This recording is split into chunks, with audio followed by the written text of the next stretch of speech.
How can you create a winning script in sales that helps you close deals? This is a super important question. I'm Scott Silverman. I'm coming to you live from Sacramento, California on a perfect day to talk about sales and a perfect day to talk about you. So at some point, if you're in sales, especially in the beginning, you're going to work off of a word track or a sales script. Okay, so let me break down what the difference are between the two. Of a word track is going to be a 1 or 2 sentence combination of words that you use. A sales script is a bunch of word tracks combined. Okay, so what you're going to want to do is start with whatever you're being taught. So company, service, project, whatever they have. Most companies will come to you and say, hey, sales dude, hey, sales chick, I've got a sales training script for you. Okay, cool. So if they have one for you, work with the sales script that they have. And one of the best ways that you could do this is to read the script in your own voice, in your own tone, and take it and drop it into like an audio recorder. And now almost every phone has one of these. I've got an iPhone, it's got an audio recorder. I've got an Android, it's got an audio recorder. I've got a tablet, it's got an audio recorder. I've got a Windows-based computer, it's got an audio recorder. So like, if you're like, Scott, I can't figure out a way to make this work, I can't find an audio recorder, I'm gonna call and say, you're probably wrong.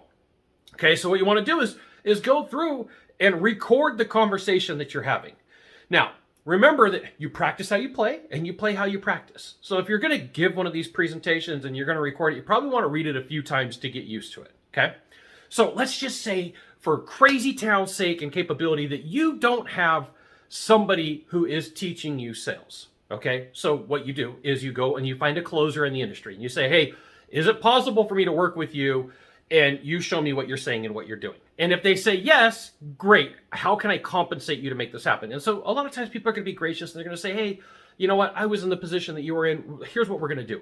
You're not going to pay me. You're going to pay it forward into the future. And you're going to do the same thing, work with somebody. So sometimes you have to pay people. Now, here's what you want to ask. Would it be possible for me to record your presentation? Now, depending upon the country and the state that you're in, if you record people without permission, it may be illegal. It may be legal. I'm not an attorney. I'm not giving you legal advice. So here's what you do. When possible, you record that closer. Then you take their script and then you read it. So you drop it into otter.ai or rev.com and have that thing transcribed, and then you read it multiple times. Okay? So remember, you play how you practice and you practice how you play. The first time it's going to be rough, it's going to be bumpy, it's not going to be perfect, it's going to be like, ugh, right? But you got to get good at it. So part of this is learning how to speak, learning how to enunciate, learning to speak from like down here in your diaphragm, right? And not really from your throat. So you have to put some emotion into it. Because if you're like, the dog ran over to the cow, like people are like, oh my goodness, please make the bad man stop. I want the sales presentation to be over. I want it to be done, okay?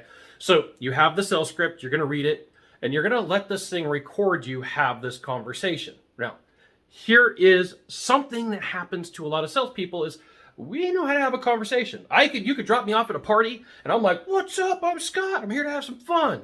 But like all of a sudden, if it's a sales call, I'm like, just so you know, I am the most professional salesperson on the planet and I am here to help you buy and purchase everything you need. So I want to promise you that I've seen this so many times where conversationally, rapport, hey, we're conversation, we're having a rapport, we're having some fun. But the second you go into a sales process, like it's Dr. Jekyll and Mr. Hyde, right? This happens more often than you think. So if you're going to practice your process, what you have to know and you have to be aware of is that sales is conversational.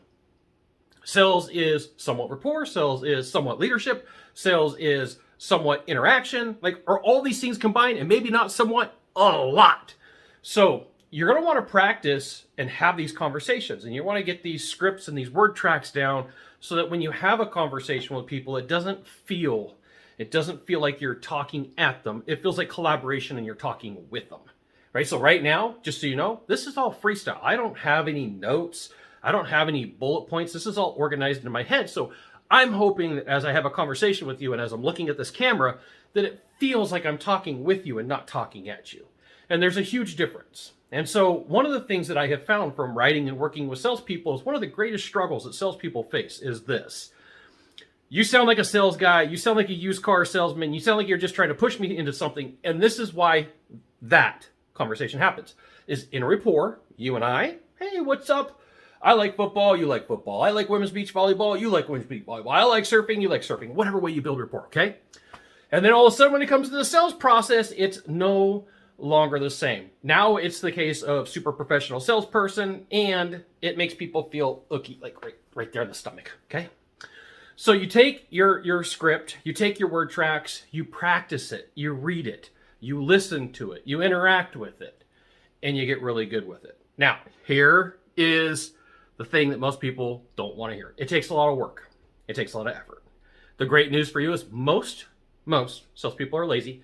They won't put in the work and the effort. And when it comes down to it, you only have to do a little bit more. Now, I live in Sacramento, which by default makes me a Kings fan, which by default makes me not like Kobe Bryant and all the things that he did. But I have to respect him for one thing. I saw a video recently where he broke down his belief in practice. And he was like, look, I get up at 4 o'clock in the morning and practice because everybody else gets up at 10. And in 5 years, I will smoke everybody and be better than everybody. I'm giving you the gist. This isn't exactly what he said. And I'm going to share this with you. When you work on your sales script, when you work on your conversation, when you work on your word tracks, most of the people who you are selling against are price matchers and discounters. They're order takers, not order makers. And there's a huge difference. An order taker, somebody who's like, just give me the sale. I'll match your price. I'll give you a discount. An order maker is somebody who goes in there and fights for the profits and goes in there and fights for the business and goes in there and fights with the word tracks that they know and the sales scripts that they know to get the deal done. Now, at the end of the day, sales is like a religion, and you may look at me and be like, hey, Scott, I got the deal. I got the commission. I don't care about all that, right? I will be that guy that is an order taker in your mind and not an order maker. Just know that the time, the energy, the effort, the patience, the repetitions that you put in, if you want to build a script that closes deals, one, it's going to take you working your butt off and learning how to say the things that need to be said. Two, you may have to pay somebody to have them show what you're doing or trade them or barter with them. And three, it may take you a lot of time, repetition, and effort to make this happen. There you go. You got this. You've got like one of three things to do from here, right? Subscribe to the channel. Click that subscribe button. Like, yeah, what's up? I like the Scott Silva Bell dude, right? You can always give the thumbs up, which means like, I really like it. And like, you could share it with a friend, a family member, a coworker, an entire office building. I don't know, whatever you decide to do. There you go. You got this. We'll see you soon. Mahalo.